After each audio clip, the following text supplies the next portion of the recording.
नमस्कार. नमस्कार.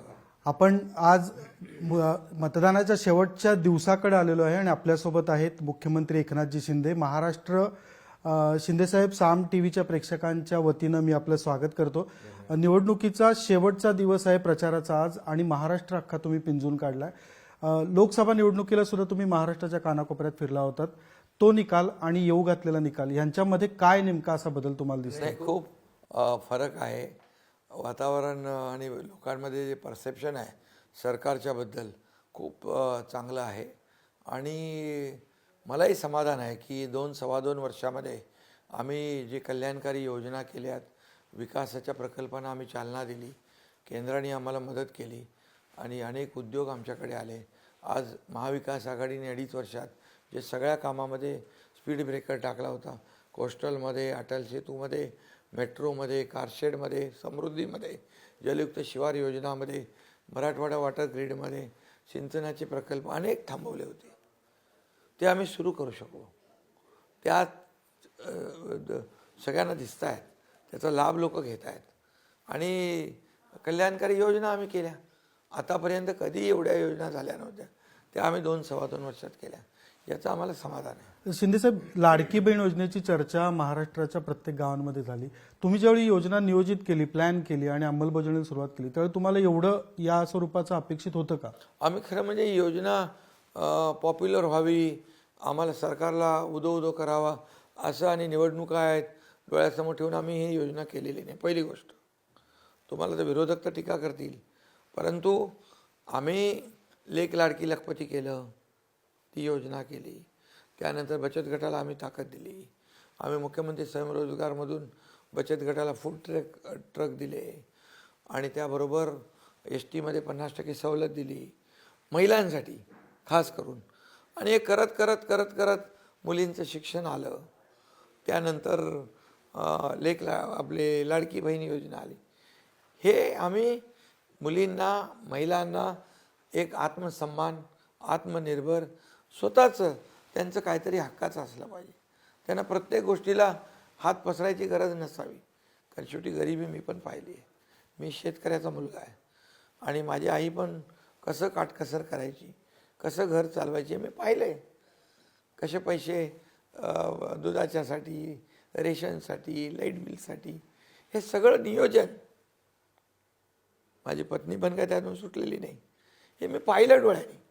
आणि मला जेव्हा अधिकार प्राप्त झाले, माझ्या दोन्ही उपमुख्यमंत्र्यांना मी सांगितलं आपल्याला असं करायचं आहे आणि या योजना सुरू झाल्या. मुख्यमंत्री युवा प्रशिक्षण. लोक म्हणत होते काय करताय, लोक बेरोजगारांना काय. मला सांगा, आत्ताच्यापर्यंतच्या इतिहासामध्ये प्रशिक्षण भत्ता कधी मिळाला होता?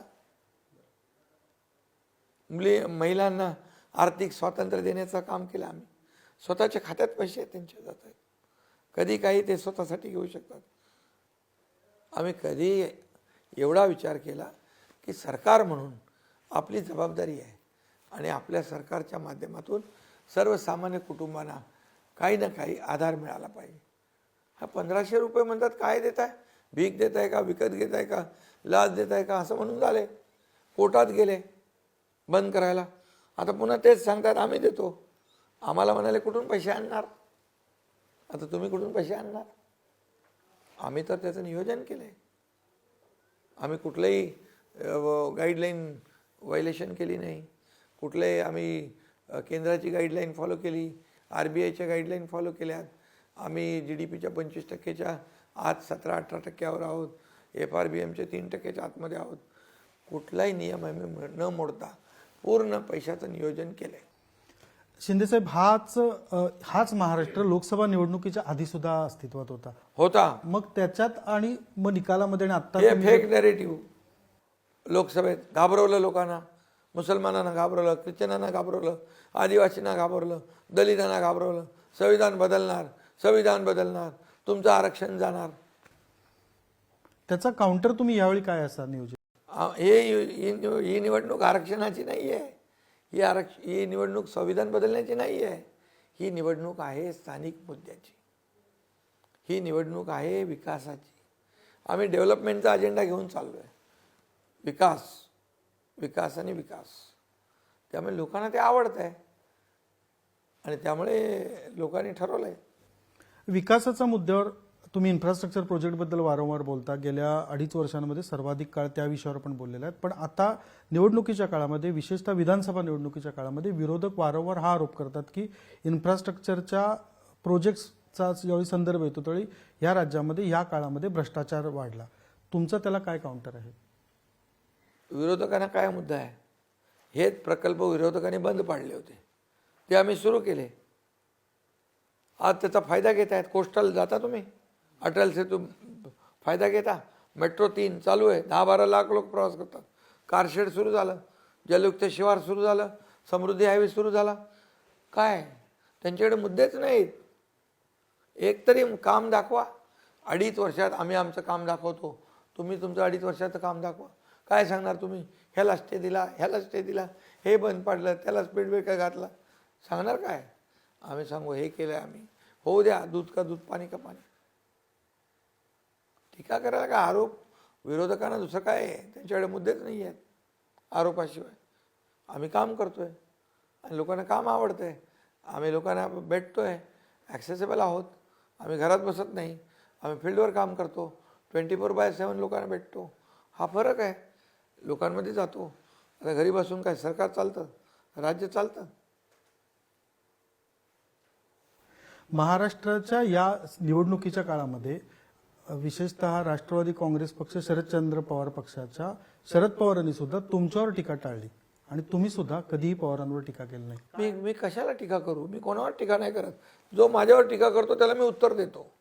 पण कशाने देतो? कामाने. कामाने उत्तर देतो. आरोपाला मी 2 वर्षात कधी त्यांच्या खालच्या लेवलच्या म्हणजे खालच्या पातळीवर जे माझ्यावर आरोप केले त्याच्यावर मी उत्तर दिलं नाही त्यांना. मी काम करत गेलो. लोक म्हणाले, अरे हा तर किती आरोप केले तरी विचलित होत नाही. याचं त्यांना टेन्शन आहे की मी विचलित होत नाही, मी काम करतोय, मी योजना राबवतोय, लोकांना त्याचा फायदा होतोय. आज जनता खुश आहे. आम्हाला काय पाहिजे? विरोधक काय बोलतात त्याच्याशी आम्हाला काय घेणं देणं आहे? जनता काय बोलते त्याच्याशी घेणं देणं आहे. यामध्ये एक महत्त्वाचा मुद्दा येतो वारंवार, तो म्हणजे मराठा आरक्षणाचा. तुमच्या काळामध्ये जसं आधीच्या सरकारच्या काळामध्ये मोठं आंदोलन झालं होतं तसं तुमच्या काळामध्ये झालं, ते तुम्ही हँडल केलं. लोकसभा निवडणुकीला त्याचा थेट परिणाम दिसला. आत्ता विधानसभा निवडणुकीला मनोज जरांगे पाटलांचं आंदोलन, त्यांनी माघार जरी घेतली असली तरी त्यांचा असलेला प्रभाव, या मुद्द्याकडे महायुतीचं नेतृत्व म्हणून तुम्ही कसं बघता? बघा, आमची भूमिका स्पष्ट होती कालही, आजही, उद्याही. आम्ही म्हणालो मराठा समाजाला न्याय दिला पाहिजे, आरक्षण दिलं पाहिजे, पण ओबीसी किंवा अन्य समाजाचं आरक्षण कमी करून नाही. आणि आम्ही विशेष अधिवेशन घेतलं, आरक्षण 10% दिलं. त्याचा फायदा मराठा समाज घेतोय. कुणबी प्रमाणपत्र मराठवाड्यात मिळत नव्हती, ती आम्ही जस्टिस शिंदे कमिटी गठीत केली, ती कुणबी प्रमाणपत्र देऊ लागली. आम्ही त्याच्यामध्ये 5,000 लोक जे सिलेक्शन झालं होतं पण त्यांना अपॉइंटमेंट नव्हती, सुप्रीम कोर्टाने रद्द केल्यानंतर त्यांना आम्ही अपॉइंटमेंट दिली.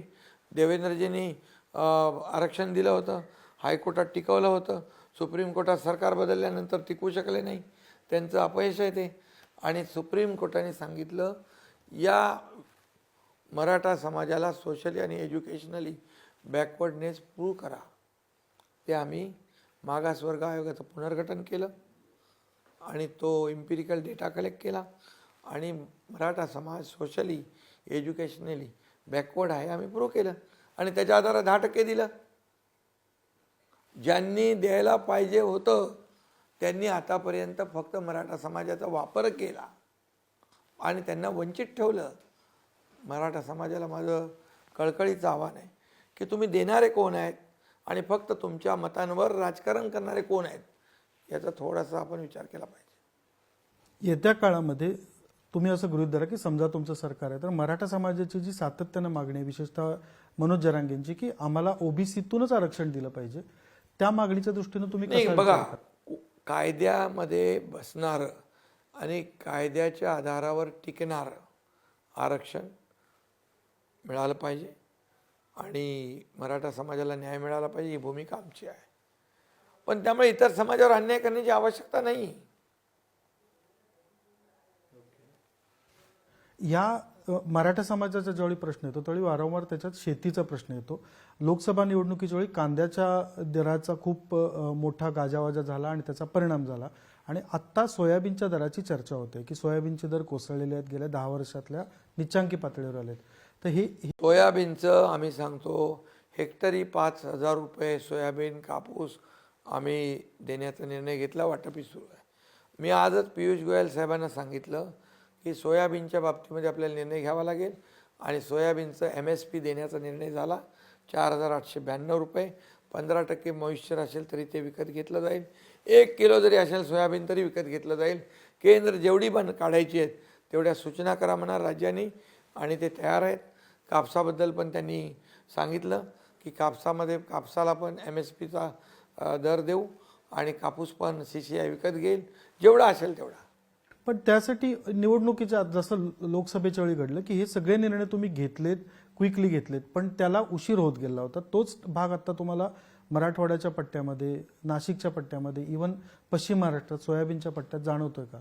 नाही, पण आम्ही आता त्यांना कुठे वाऱ्यावर सोडतोय. शेतकऱ्यांना आम्ही देतोय ना. त्यांना जो गॅप आहे तो आम्ही भरून देतोय गॅप त्यांना. याच अनुषंगानं एक टीका अजूनही विरोधक वारंवार करतात, ती म्हणजे हे सरकार इन्फ्रास्ट्रक्चरच्या बाबतीत तुम्ही जसं आघाडीवर आहात तसं शेतकऱ्यांच्या प्रश्नांच्या बाबतीत किंवा शेतकऱ्यांच्या बाबतीत तितकं संवेदनशील नाही असा आरोप केला जातो आणि तोच त्यांच्या प्रचाराचा मुद्दाही असतो. शेतकऱ्यांना महायुती सरकारने आतापर्यंत जेवढं दिलं, नुकसान भरपाई, अतिवृष्टी, अवकाळी, गारपीट, 15,000 कोटी रुपये. NDRFचे नॉर्म्स आम्ही बाजूला ठेवले. सततच्या पावसाने होणारं नुकसान दिलं. 2 हेक्टरचे आम्ही 3 हेक्टर केले. टोटल 45,000 कोटीच्या योजना आम्ही दिल्या. 12,000 रुपये वर्षाला, 6,000 आमचे, 6,000 केंद्र सरकारचे. 1 रुपयात पीक विमा योजना कधी मिळालं होतं? मागेल त्याला सोलर आणि पंपाने शेती करणारे 7.5 HP पंप वापरणाऱ्यांना वीज बिल माफ कोणी केलं होतं? हे विरोधक जे आहेत त्यांनी, विरोधकांनी एक कर्ज माफ केलं होतं. ते जे रेग्युलर कर्जफेड करणारे 50,000 रुपये तेही आम्ही भरले. तुम्हाला आरोप करायला काय मोकळा आहे, परंतु आम्ही जे दिलं आहे ही वस्तुस्थिती आहे. पण तुम्ही विरोधकांच्या आरोपांना तुम्ही जसं म्हणताय की मी कृतीतनं उत्तर देतो, तीच भूमिका तुमची आहे की महायुती सरकार म्हणून तुम्ही गेल्या 2.5 वर्षांमध्ये राबवली? कारण अनेकदा असंही घडलेलं आहे की सरकारचा दुसरा महत्त्वाचा घटक पक्ष भाजप यांनी वेगळ्या पद्धतीनं उत्तर द्यायचा प्रयत्न केला. बघा, माझा सरळ साधी भूमिका आहे. मी कामाला महत्त्व देतो, कामाला फोकस करतो. डेव्हलपमेंट आणि डेव्हलपमेंट. मला काय मिळालं, मला कोणी आरोप केला माझ्यावर, यापेक्षा मला मिळालं काय, यापेक्षा महाराष्ट्राला काय मिळणार, या महाराष्ट्रातल्या जनतेला काय मिळणार, या राज्याचा त्यांना फायदा काय होणार, सरकारचा काय फायदा होणार, हे आम्ही पाहतो. तुम्ही लोकसभा निवडणुकीच्या काळामध्ये एकेका जागेसाठी महायुतीमध्ये उशीर लागत होता. तसा प्रकार लोकसभा निवडणूक झाल्यानंतर विधानसभेच्या वेळी अजिबात घडला नाही. तुम्ही खूप लवकर जागा वाटप करू शकलात. हा आधीच्या चुकांपासून शिकलेला धडा होता? नाही, चुका काय नाही हो, काही चुका कसल्या. त्याच्यामध्ये थोडं मागे पुढे होतं. काही जागा आमच्या कार्यकर्त्यांना लढायच्या असतात, काही भाजपच्या, काही NCPच्या, असं असतं. प्रत्येकाची इच्छा असते, त्यामुळे काही गोष्टी मागे पुढे होतात. पण विधानसभेमध्ये आपण पाहिलं की आणि लोकसभेत पण कुठे आमचा काही संघर्ष नव्हता. समन्वयाने सगळं वाटप झालं आणि यावेळेस पण झालं. चांगले रिझल्ट येतील. रिझल्टकडे आपण आलोय. तुम्हीच रिझल्टचा मुद्दा बोललेला, तर मला अपेक्षित काय पद्धतीनं महाराष्ट्राचा रिझल्ट तुम्हाला अपेक्षित आहे? आम्ही 2-2.25 वर्षात जे केलेलं काम, याच्यावर जनता समाधानी आहे आणि स्वतः त्यांनी मन बनवलेलं आहे. हेच सरकार पुन्हा त्यांना पाहिजे आणि म्हणून येत्या निवडणुकीत 20 तारखेला महायुतीला पूर्ण बहुमत, स्पष्ट बहुमत या महाराष्ट्रातली जनता देईल. त्यातले 2 पुन्हा छोटे मुद्दे आहेत की तुम्हाला स्वतःला किती जागा अपेक्षित आहेत?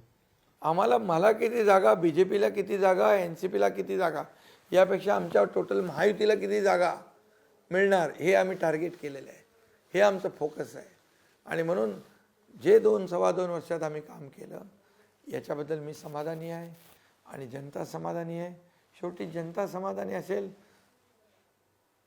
त्याचं निकालामध्ये आपल्याला प्रतिबिंब दिसतं. इतका जर आत्मविश्वास आहे, तुम्ही का शेवटच्या अगदी 2 दिवस आधी असं म्हटलं की मुख्यमंत्री पदाच्या शर्यतीत मी नाही, ज्यावेळी पूर्ण महायुतीचं नेतृत्व म्हणून तुम्ही आता करत आहात? नाही, आमचे कॉम्पिटिशन नाही आहे, स्पर्धा नाही आहे. आमची स्पर्धा काय, राज्याला पुढे नेण्याची स्पर्धा आहे. या राज्याला पुढे नेणं, कल्याणकारी योजना राबवणं, या महाराष्ट्राला आता नंबर 1 वर आम्ही ठेवलं आहे. आणखी त्याची उंची वाढवणं, आणखी या महाराष्ट्राला पूर्णपणे या विकासाचं विकेंद्रीकरण करणं, रिजन वाईज विकास करणं, या सगळ्यासाठी आमची स्पर्धा आहे. आता काय निवडणूक होईल, मेजॉरिटी होईल, त्यानंतर आम्ही बसू ना त्याच्यावर. काय त्याच्यामध्ये एवढं आहे? आमचं महाविकास आघाडीसारखं नाही, मला बनवायचं का तुला बनवायचं, माझा चेहरा बनवा, दिल्लीला फिरा, गल्ली गल्लीत जा, माझा बनवा, मला बनवा, हे असलं आमच्यात नाही आहे. तुमचा निर्णय हा समन्वयानं आणि निवडणूक झाल्यानंतरच होईल असं? बिलकुल. त्याच्यामध्ये कोणाचं काही आमच्यामध्ये कुठलाही समन्वयाचा भाव नाही. या निवडणुकीमध्ये शेवटच्या टप्प्याकडे मी मुलाखतीचं, तर या निवडणुकीमध्ये जशी विकास कामांची तुम्ही चर्चा करत आहात, तसा दुसरा मुद्दा विशेषतः भारतीय जनता पक्षाच्या वतीनं आला, तो बटेंगे तो कटेंगे. या मुद्द्याशी यातून हिंदू पोलरायझेशनचा प्रयत्न झाला असा एक. असं का तुम्ही काढता अर्थ? मोदीजी काय म्हणाले, एक है तो सेफ है का? त्यात काय घेतलंय का? काय हिंदू मुसलमान काय घेतलंय पोलरायझेशनचं? काँग्रेस करते डिवाइड अँड रूल, तोडो फोडो राज्य करो, ब्रिटिशांचं काळातलं त्यांनी घेतलंय. आता असं बोललेत का कोण? ही निवडणूक एकत्र येऊन लढणं, एकत्र येऊन मतदान करणं, एकत्र येऊन या राज्याचा विकास करणं, काय गुन्हा आहे का त्याच्यामध्ये? काय त्याच्यामध्ये काय आहे? असं नवीन काय केलं? सगळ्या हिंदूने एक व्हा, एकजूट करा आणि मुसलमानांच्या विरोधात उतरा, असं काय म्हणाले? महाविकास आघाडी म्हणते ती. त्यामुळे ही निवडणूक आम्ही विकासाच्या मुद्द्यावर लढतोय आणि विकासाच्या मुद्द्यावर आणि कल्याणकारी योजना आम्ही ज्या निर्णय घेतले त्यावर आम्ही ही निवडणूक लढतोय. आणि आम्हाला पूर्ण विश्वास आहे की जनतेला या सरकारच्या बद्दल खूप विश्वास आहे. त्यांना माहीत आहे हे सरकार निर्णय घेणार आहे, घरात बसणारं नाही, फेसबुक लाईव्ह करणारं नाही, हे फील्ड फेस टू फेस करणार आहे, लोकांमध्ये जाणार आहे, लोकांच्या आपत्तीला सामोरं जाणार आहे. आणि म्हणून हे सरकार लोकांना पाहिजे. अगदी माझा शेवटचा प्रश्न आहे, मुंबईसारख्या या सगळ्यात संवेदनशील भागामध्ये जिथं तुम्ही शिवसेना तुमच्याकडे आणि उद्धव बाळासाहेब ठाकरेंची शिवसेना तुमच्या विरोधात प्रामुख्याने उभे आहेत, तुम्ही हा पूर्ण मुंबईच्या 36 जागांकडे कशा पद्धतीने बघताय? मुंबईमध्ये किंवा महाराष्ट्रामध्ये लोकसभेमध्ये आम्ही पाहिलं 13 जागा आम्ही समोर फाईट केल्या, 7 आम्ही जिंकल्या. स्ट्राईक रेट आमचा जास्त आहे, वोट शेअर आमचा जास्त आहे. आणि त्यांचा कोकणामधला पूर्ण गड ध्वस्त झाला, लोकांनी केला. संभाजीनगरची जागा गेली, ठाण्याची जागा गेली. लोकांनी आम्हाला स्वीकारलेलं आहे, लोकांनी शिक्कामोर्तब केलेला आहे की शिवसेना ही काम करणारी, बाळासाहेबांच्या विचाराची आणि धनुष्यबाणावर शिक्कामोर्तब केले. त्याची पुनरावृत्ती या निवडणुकीत होईल. शिंदेसाहेब, अगदी मनापासून धन्यवाद. साम टीव्हीच्या वतीनं आपण वेळात वेळ काढून या प्रश्नांना उत्तर दिली. धन्यवाद. देश विदेशातील प्रत्येक घडामोडींचे लाईव्ह अपडेट मिळवण्यासाठी आता साम टीव्हीच्या सर्व सोशल मीडिया प्लॅटफॉर्मला लाईक, फॉलो आणि सबस्क्राईब करा. तसंच सर्व नोटिफिकेशनसाठी बेल आयकॉन प्रेस करायला विसरू नका.